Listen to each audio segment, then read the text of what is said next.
3 weeks after I buried the man who raised me, my mother invited me to brunch. She said it was just pancakes. What she didn't say was that there'd be 2 lawyers waiting at the table, a contract with my name already printed on it, and a plan to erase every sacrifice I'd made. And like a fool, I ordered coffee before I realized I was the one on the menu. 3 weeks after Grandpa Jim's funeral, my mother texted me an invitation that sounded like a ceasefire. "Let's do brunch, Sunday, just us, my treat." No explanation, no subject line, just 3 lines from a woman who hadn't spoken to me in person since the reading of the will. But something about it, maybe the quiet tone, maybe the time that had passed, made me lower my guard. I told my boyfriend Chris, "It's just pancakes, right?" He didn't look convinced. I drove 2 hours from Boulder to the small town where I grew up, past the wind turbines Grandpa helped fund, past the old family orchard now overrun with realtors' signs. The brunch spot was cute, too cute. A newly opened farm-to-table place with Edison bulbs and reclaimed barnwood everything. My mom had always hated rustic aesthetics, but I figured grief changes people. She stood when she saw me, hair curled, lipstick on, wearing her old pearl necklace like it was church. "Evelyn," she said, with a warmth I didn't trust. Sitting at the booth were my sister Tasha and my younger brother Jordan, both dressed like this was a business meeting. But what chilled me wasn't their clothes. It was the 2 men already sitting at the table, one in navy, the other charcoal, both with briefcases and unreadable smiles. "Evelyn," my mom repeated as if I'd missed it the first time. "Meet Mr. Darrell and Mr. Shea. They've been advising us." Us. I didn't sit. I looked at Tasha, who was staring at her water glass, and then at Jordan, whose jaw was tight, eyes flickering toward mine like he wanted to say something but couldn't. I nodded politely. I thought this was brunch. "It is," Mom said, gesturing at the laminated menu. "But it's also a chance to talk. The inheritance has been difficult on all of us." I finally sat. It didn't seem difficult for Grandpa when he made his will, or when he recorded the video that played right after it. Mr. Darrell cleared his throat. "We're here in the spirit of cooperation. You're obviously in possession of the estate, but we believe there's a more balanced way forward, a redistribution plan." I looked him dead in the eye. "I'm not redistributing anything over waffles." My mom leaned forward, her voice syrupy and soft. "You're still part of this family, Evelyn. Grandpa would have wanted us to stay united." "No," I said, my voice calm but sharp. "He would have wanted us to stay honest." Tasha flinched. Jordan finally spoke. "We didn't know they were coming. They said it would just be a conversation." I almost believed him. Mr. Shea opened his briefcase and slid a stack of documents across the table toward me. "You keep 25%. Everyone's taken care of. No legal mess, no headlines." I laughed, a quiet, bitter thing. "You think I care about headlines?" My mom stiffened. "Don't be dramatic, Evelyn. This is about harmony." "No, it's about history," I said, pushing the papers back across the table. "And for the first time, someone in this family is going to honor it." I stood up. "Enjoy brunch." As I walked out of the restaurant, the only sound behind me was my mother's voice, tight and desperate. "This isn't over, Evelyn." I didn't turn around, but I knew she was right. It wasn't. People say you don't get to choose your family, but I think Grandpa Jim would have argued otherwise. He chose me, long before I understood what that meant. My mom, Evelyn Marsh, was always chasing something. A new opportunity, a new boyfriend, a new version of herself that never quite stuck. She called herself a lifestyle entrepreneur before Instagram even existed. And when she left, I was 5. She packed a suitcase full of high heels and affirmations and told Grandpa she'd be back in a few weeks. She came back 7 years later, briefly. In the meantime, it was just me and Grandpa Jim on that wind-beaten Colorado ranch that doubled as the test site for his crazy ideas. He built our house by hand. He harvested rainwater before it was trendy. And when I was 10, he handed me a wrench and told me to help him rewire the solar battery system. Most kids had bedtime stories. I had manuals and schematics. He wasn't the hugging type, not the "I'm proud of you" kind of guy either. But he taught me how to use my mind, taught me that work had rhythm, that silence wasn't empty, that if you kept your promises, especially the small ones, you'd never have to raise your voice to be heard. By the time I was 15, I knew how to balance a budget, tune a wind turbine, and negotiate a better interest rate than the bank manager tried to offer him. He'd nudge me forward with nothing more than a raised eyebrow and a muttered, "Go on, let's see what you've got." The company, Marsh Core Industries, started as a single shed full of spare parts. Grandpa built turbines out of scrap metal and ran tests on soil for better organic insulation. He believed the future didn't belong to those who inherited it. It belonged to those willing to build it from the bones up. He named me executor of his estate when I turned 24. I didn't understand why back then. I thought it was just paperwork, a gesture, something to make me feel included. But then, 6 months before he passed, he sat me down in his study. No coffee, no distractions, just the ticking of his old wall clock and the sound of rain on the tin roof. He handed me a USB drive and said, "When the dust settles, this will matter more than anything I could have written down." He looked at me the way only someone who's already fought the battles can, tired, but clear. "I built this company with people who walked away when it got hard, but you stayed. Every storm, every broken gearbox, every Sunday morning budget meeting when you could have been anywhere else, you stayed, and that's why this is yours." It didn't feel like a gift. It felt like a torch, heavy, hot, blinding. After the will was read, after the shock rolled across my mother's face like thunder on open plains, I understood. He hadn't chosen the easiest path, he'd chosen the right one, and that was something my family couldn't accept. To them, legacy meant money, title, control. To me, it meant stewardship. It meant guarding the integrity of what we'd built with sweat and quiet devotion. It meant late nights in the garage, arguments over efficiency ratios, and the smell of engine grease on clean laundry. When people asked what Grandpa Jim left me, I never said the land or the company or the accounts. I said, he left me clarity, and clarity has a price, especially when you're surrounded by people who never wanted to earn it, only inherit it. The first message came just after midnight, from Tasha. "Please don't let this ruin everything. We're still your family." It landed like a soft knock on a closed door. I didn't answer. A few hours later, 2:13 a.m., another buzz. "Jordan." One word, "Why?" I stared at it for a long time. He was the only one I thought might actually ask that. Not accuse, not guilt, just ask. But even then, I couldn't bring myself to answer. Not yet. By morning, there were 3 voicemails. By noon, there were 9. And by dinner, my inbox was a quilt of concern stitched with manipulation. "Evelyn, your mother always spoke so highly of you. We're all just heartbroken." That one was from Ms. Dorsey, my mother's friend from yoga. I hadn't seen her since 8th grade. Suddenly, she was grief-stricken about my moral compass. This is such a disappointment. That word, disappointment, started showing up a lot. In voicemails, in emails, even a handwritten letter that arrived 2 days later, with faux tears smudged into the ink. They weren't angry, not yet. That would have been easier. No, this was a campaign, a soft invasion, a siege disguised as family concern. Chris, my boyfriend, watched it unfold like someone witnessing a storm creep across the horizon. He didn't say much at first, just rubbed my shoulders when I stopped answering calls, made tea when I couldn't sleep.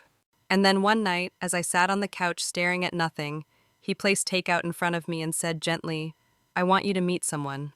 Her name was Renee Castillo, a probate lawyer. Chris had known her in law school. "She's not aggressive," he said. "She's deliberate, strategic. She's not for a fight unless you need one. She's for protection." I didn't say yes immediately, but I took her number, and the next morning I called. We met at a quiet little office above a florist's shop. No marble floors, no intimidating brass nameplates, just soft light, green plants, and the kind of silence that invites truth. I told her everything, from the brunch ambush to the voicemails that kept stacking like bricks in a wall around me. She didn't flinch, she just listened, and when I finished, she sat back in her chair, steepled her fingers, and said, "You're already inside the machine. This is classic family pressure, manufactured guilt. It's not spontaneous, it's coordinated." I exhaled, maybe for the first time in days. "I don't want to fight them," I said. "I just want it to stop." "Then we prepare," Renee replied, calm and certain. "You document every message, every voicemail, every visit, and no signing anything, no matter how harmless it looks." It sounded simple. It wasn't. That afternoon, my mom sent me a picture of herself, smiling in front of a patio furniture set at a high-end store. The caption read, "Retail therapy through grief, self-care." An hour later, she texted again. "Can you help with the power bill this month? It's been hard without Dad." That's when I started printing everything. Each message, each emoji-laced guilt trip, every "I just want to talk." Because now I understood something my family never did. Love isn't a tool for leverage. And silence? Silence is preparation. The text came on a Thursday. From my mother, of course. "Sunday, 3 p.m. at the house. Let's resolve this. Bring your paperwork." No greeting, no emoji, just a time-stamped grenade. I forwarded it to Renee. She replied within seconds. "This feels like an ambush." "It is," I texted back. "But I'm not walking in blind." She offered to come. I declined. "I need to face them myself, but wait nearby." "One word," she said, "and I'll be at the door in 60 seconds. I arrived at exactly 2:59. The driveway was empty, but the porch smelled faintly of my mother's perfume, too fresh to be old. She'd probably been out rehearsing this. She opened the door before I knocked. Evelyn, she beamed, her hair freshly blown out, her teeth glinting like she was running for office. Right on time. The living room was staged. That's the only word for it. Tasha sat rigidly at the edge of the couch, hands clenched in her lap. Jordan next to her, eyes down, fidgeting. My stepfather hovered by the fireplace like a bouncer at a VIP event. And then there were the two men, Mr. Darrell and Mr. Shea, seated in the armchairs usually reserved for Grandpa's old friends. They had legal pads, polished shoes, and wedding rings on their left hands, no warmth in their eyes. Only one chair had been left open, a hard-backed wooden one placed right in front of them all. Interrogation seating. I walked in, slow, sat, placed my leather folder across my lap. Coffee? My mother asked again, still clinging to the illusion of civility. I'm fine, I said, my voice cool. Let's get to it. Mr. Darrell cleared his throat. We're here today because your family is deeply concerned about the strain this has caused. No one wants a prolonged dispute, especially when your grandfather's intention was clearly for the family to stay united. Silence. He was waiting for me to blink. I didn't. My mother leaned in.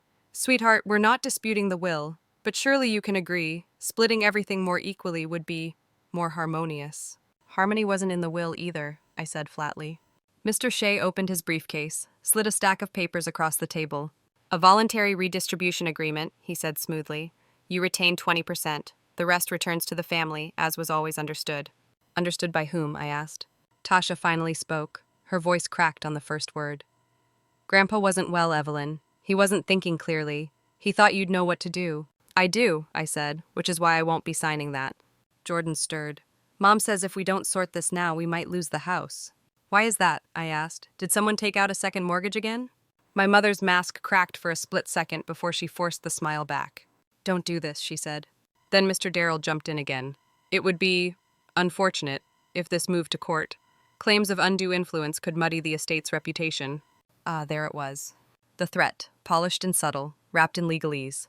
I placed my hand on my folder. Before I respond, I said calmly, I'd like to clarify one thing. I turned to my stepfather.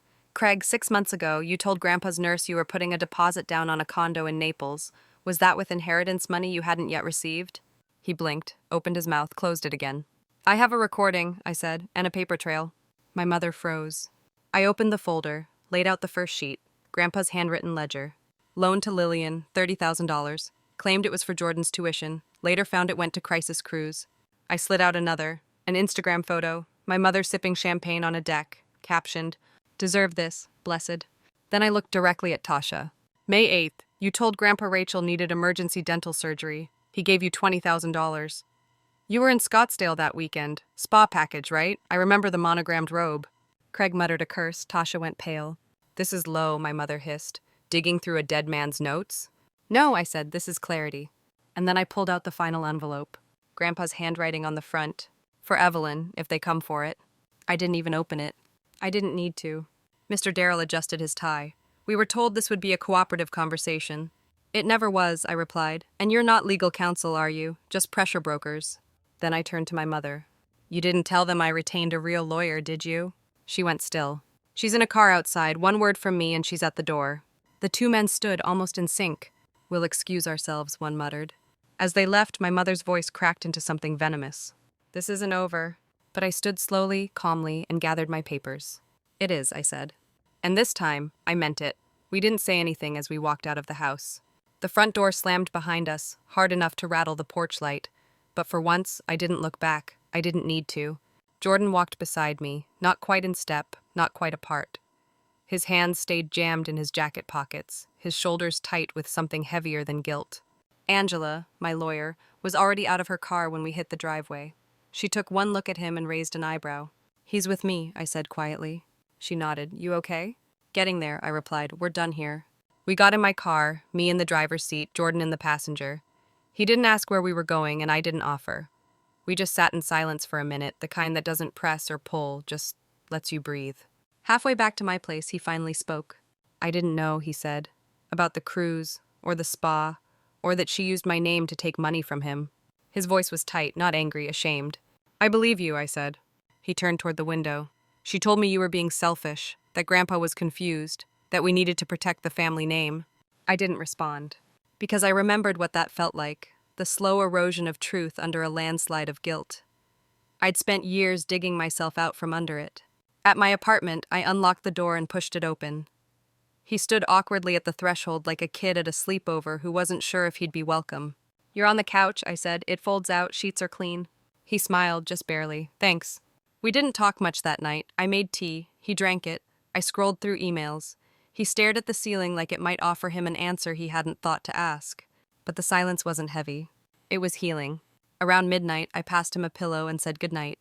As I turned off the kitchen light, I heard him say quietly, "I think I believed what they told me because it was easier than accepting how wrong we were." I paused in the doorway. "You've got time," I said, "to do things differently." The next morning, I woke up to the smell of eggs. Jordan was in the kitchen, flipping an omelet like he'd been doing it for years.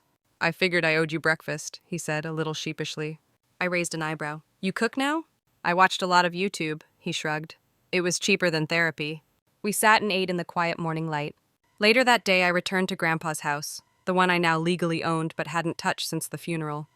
The key felt heavier than I remembered. Inside, the air was still, dusty but familiar. I walked straight to the study. The desk was exactly as he'd left it, neat, intentional, quiet. I opened the center drawer and pulled out the journal I'd missed the first time, the one with his notes on experiments, repairs, meetings, and thoughts. Near the back, in his sharp handwriting, was a note I hadn't seen before. "Evelyn has what Lillian never learned: restraint, clarity. If she chooses to lead, this business may survive me. If she chooses to love, it may outlive us both." I sat there for a long time, just breathing. The weight wasn't gone, but it had shifted. From a burden to a responsibility. From a fight to a purpose. That night, I told Renee I wanted to set up a trust for Jordan, just enough to finish school without tying him to anyone's leash. Clean, fair, no strings. "You're not just protecting the legacy anymore," she said as I signed the papers. "You're reshaping it." Maybe I was. One page at a time. 1 year later, I stood in front of the doors to Marsh Core Industries. Not as the silent granddaughter who once handed out name tags at company barbecues, but as its next chapter. The signage had changed, subtle but intentional. The new logo bore Grandpa Jim's initials folded into a green arc. Our first pilot program in eco-insulation had just cleared federal certification. Jordan was heading up the new Renewable Research Division while finishing school online. He was becoming the kind of man Grandpa used to hope he'd be, quietly capable, steadily focused, no longer looking for anyone's permission to be useful. The office walls now held updated wiring, stronger support beams, and one photo that hadn't moved. Grandpa and me in hard hats, standing in front of the first windmill we'd built together. My hair was frizzy, and he looked like he hadn't smiled in years. But I remembered that day, and he had smiled, right after the photo was taken. Not for the camera. For me. Back at my apartment, Jordan was sitting on the couch, his couch now, reading one of Grandpa's old trade magazines. I leaned against the doorframe. "You know," I said, "he always wanted to branch into green materials. Thermal concrete, organic fiberboard, but the board wouldn't move fast enough." Jordan looked up. "I remember. He used to rant about it at dinner, said it was like trying to push a cow uphill." I smirked. He was right. I hesitated, then asked, "What would you say to an internship? Real work, no shortcuts?" He blinked. "Are you serious?" "Completely." A slow grin broke across his face. Relief, maybe even pride, bloomed behind his eyes. "Yeah," he said, "I'd like that." We clinked mugs of cold tea. Didn't toast, didn't need to. The silence said enough. Tasha reaches out sometimes. Text messages on holidays, birthday reminders, even an old photo of us from grade school that made me pause for a moment longer than I expected. I don't open the door wide, but I don't slam it shut either. My mother, last I heard, moved to Arizona, or maybe Florida. She changed her number, or maybe she didn't. I stopped checking. I hope she finds whatever it is she's always been chasing, peace, status, absolution, I don't know. Some inheritances come in the form of wealth, others in the form of scars, choices, silence. Grandpa didn't leave me an empire out of favoritism. He left it to the only one who wouldn't burn it to the ground out of pride or desperation. And in his final journal entry, scribbled near the bottom margin of a page marked contingency plans, he wrote something I'll never forget. "Evelyn won't always be loved for doing what's right, but she'll sleep at night." He was right. I do. Because the wealth he gave me wasn't just in stocks or real estate. It was in clarity, in boundaries, in strength. And in the end, I didn't just carry his legacy. I built my own. Sometimes doing what's right means standing alone. It means walking away from the noise, even when that noise comes from people you once called family. It means choosing clarity over comfort, truth over tradition, and dignity over obligation. Evelyn didn't win because she inherited something. She won because she honored it. She protected the future not just from strangers, but from the very people who once claimed to love her. And maybe that's the hardest kind of love.